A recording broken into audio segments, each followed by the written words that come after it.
विष्णुपत्नीं क्षमं देवी माधवी माधव प्रियं लक्ष्मीं प्रियसखीं भूमि नमाम्यच्युतवल्लभम्। मैया कमलात्मिका तथा च धरित्री माता को प्रणाम करते हुए और आप सबके मंगल कामना करते हुए आज का कार्यक्रम शुरू करते हैं।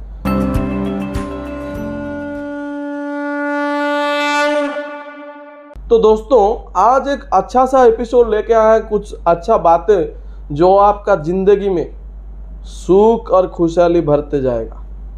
तो इस कार्यक्रम को देखने के लिए हमारा चैनल को लाइक शेयर सब्सक्राइब कीजिए। चलिए टॉपिक के बारे में डिस्कस करते हैं। तो दोस्तों, आज मैं आपको बताने वाला हूँ ऐसा कुछ चीज़ जो आप सबको पता है, फिर भी और एक बार आपका सामने मैं डिस्कस कर रहा हूँ। एक समय था जब शंकराचार्य भगवान घूम रहे थे, उनको प्यास लगा और भूख लगा। तभी उन्होंने एक घर में जा पहुँचे और पुकारने लगे माँ माँ करके। तब घर का अंदर से एक बुढ़ी माँ आ गया और उसने बोला, बेटा तू ऐसा वक्त पे आया है कि मेरा पास तेरे को देने के लिए कुछ है ही नहीं, तो मैं कहाँ से दूँ। ना माँ, तू घर में जा और देख, तेरा घर में कुछ तो एक चीज़ है और लाके मुझे दे दे। तब उसने गया, हाँ उसका याद आ गया कि हाँ मैं एक आंवला का छोटा सा फल रखा था, शायद वो होगा। और वो जब गया तो देखा एक सूखा आंवला का फल था और वो लाके भगवान शंकराचार्य जी को दिया। तो इस हालत को देख के वो माता का गुरु जी के मन में दुख आ गया और उन्होंने वहाँ पे मंत्र उच्चारण करने लगे। उनका मुंह से आया, अंगम हरे पुलक भूषणमाश्रयन्ति भृंगांगने मुकुड़ाभरणं तमालम अंगीकृता किल विभूति रपंगलीला मंगल्यदास्तु मम मंगल देवताय मुग्धा मुहुर्विदधते वदने मुरारी प्रेमत्रपा प्रणहितानि गतागतानि माला दृशुर्मधुकरीव महोत्पलेया सा मे श्रियं दिशतु सागर संभवाय। ऐसा ही बहुत लंबा स्तोत्र है और इसी स्तोत्र जब भगवान शंकराचार्य जी ने उच्चारण कर रहे थे, उनका चक्षु लोतक पूर्ण हो गया था। उनका आंख से अश्रु का बूंद निकलते हुए भूमि में गिरता गया और उसी से प्रकट हो गए कनक वरना। कनक बोले तो आपका सोना होता है, जिसको हिरण्य बोला जाता है। भगवती मैया महालक्ष्मी जो कमलात्मिका थे वो प्रकट हो गए। सुवर्ण का पद्म था, उसका ऊपर मैया प्रकट हो गए। हिरण्य वर्णांग हरिणीं सुवर्णम रजत स्रजम चंद्राम हिरण्मयीं लक्ष्मीं जात वेद आवह। माँ प्रकट हो गए और बोले, बस क्या चाहते हो।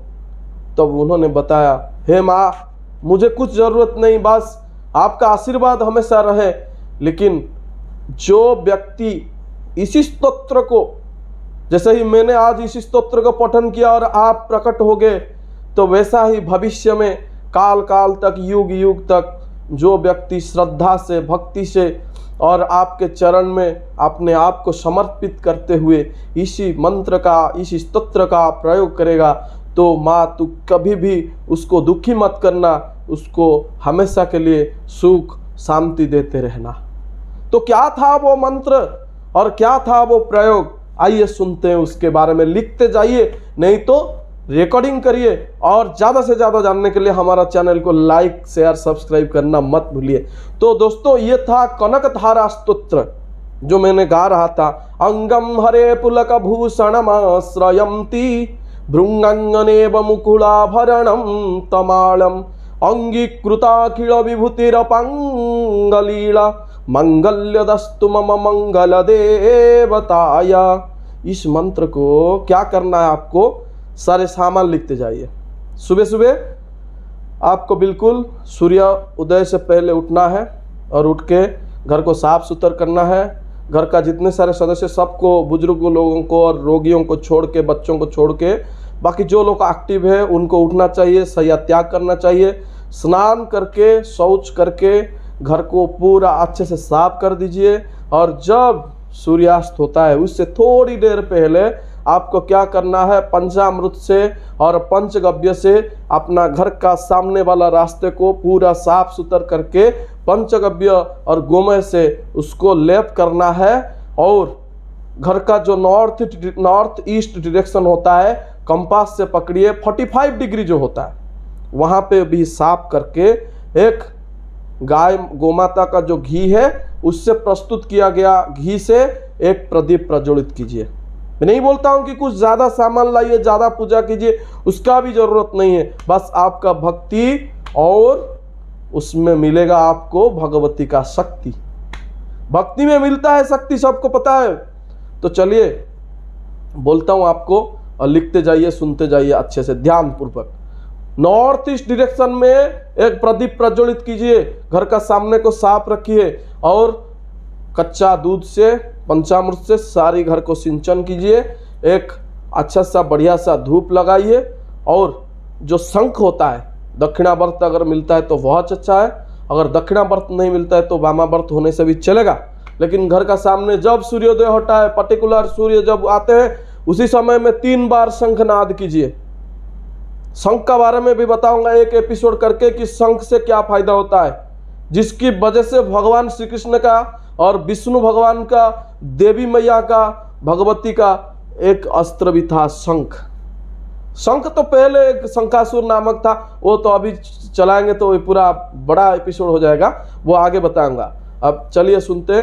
3 बार शंख फूंकिए, शंख ध्वनि कीजिए। उसके बाद आप अपना घर को जो सामना है वहाँ पे खड़े रहिए, हाथ जोड़ के मन में ध्यान कीजिए और मैया का पटचित्र अपना दिमाग में लाइए और सोचिए कि हे माँ, तू मेरा घर में विराजमान कर, तू मेरा घर में पदार्पण कर। ऐसा सोच के कोई आ रहा है, वैसा ही जैसे आप कोई आपका घर में अतिथि आता है वैसा ही ऐसे हाथ करते हुए ले जाइए मैया को, थोड़ा जल सिंचन करते हुए, और उसी जगह जहाँ पे आप प्रदीप प्रज्वलित करते हैं वहीं पे लेकर उस फूल को रखिए और वहाँ पे सारी घर का परिवार के सदस्य प्रणाम कीजिए और कुछ स्वादिष्ट भोग लगाइए पूरा उसी दिन का। और हाँ, इस चीज़ को कोई भी एक शुक्ल पक्ष का शुक्रवार देखते हुए कीजिए। फ्राइडे जो फुल मून रहता है उसी समय फ्राइडे आता है तो उसी दिन कीजिए। और उस दिन का जो भी खाना घर में पकेगा वो सारी प्योर वेज होना चाहिए और थोड़ा मिष्टी होना चाहिए, स्वीट सा होना चाहिए। उसमें आपको उसी दिन का खाना में ज़्यादा नमक और ज़्यादा जो होता है मिर्ची वो नहीं डालना चाहिए। जैसे बच्चों लोग खाते हैं स्वादिष्ट भोजन कीजिए, मिठाई भी साथ में रखिए, फल भी रखिए। वो सारे चीज़ जो भी आप खाते हैं पहले वहाँ पे नॉर्थ ईस्ट में भोग लगाइए, समर्पण कीजिए, उसके बाद खाइए। पूरा दिन भर करते जाइए और शाम के समय में परिवार के सभी सदस्यों एक साथ जब सूर्यास्त होने के बाद शाम होता है उसी समय इस मंत्र को जप कीजिए, कनकधारा स्तोत्र। अंगम हरे पुलकभूषणमाश्रयन्ति भृंगांगनेव मुकुलाभरणं तमालम अंगीकृताखिल विभूतिरपंगलीला मंगल्यदस्तु मम मंगल देवताय। ऐसा ही मंत्र तो अगर आप उच्चारण नहीं कर पाते हैं पहले तो आप ऐसा कीजिए, यूट्यूब से या कहाँ से भी लगा के सुनिए और हाथ जोड़ के मैया को चिंतन करते रहिए। देखिएगा निश्चित रूप से मैं आपको ये बोलता हूँ, वादा करता हूँ, 1 महीना का बाद आपका घर में खुशहाली आने लगेगा। आज का एपिसोड में आपको कैसा लगा? और अगर आपका घर में कुछ प्रॉब्लम आता रहता है तो हमें आप मेल कीजिए या व्हाट्सअप नंबर दिया गया है उसमें कांटेक्ट कीजिए। वास्तु का कोई फॉल्ट आता है या भाग्य में कुछ उन्नति नहीं होता है तो उसके लिए भी क्या क्या प्रॉब्लम आता है उसको लिस्ट कीजिए। 5 प्रॉब्लम्स जो मोस्टली आपके साथ होता है उसको आप हमारे पास व्हाट्सअप कीजिए। जिस दिन हम लाइव आएंगे उस दिन आपके प्रॉब्लम के बारे में डिस्कस करेंगे। आज के लिए रुकता हूँ। जय Jagannath. Please like, share and subscribe to our channel, and your comments are valuable as well.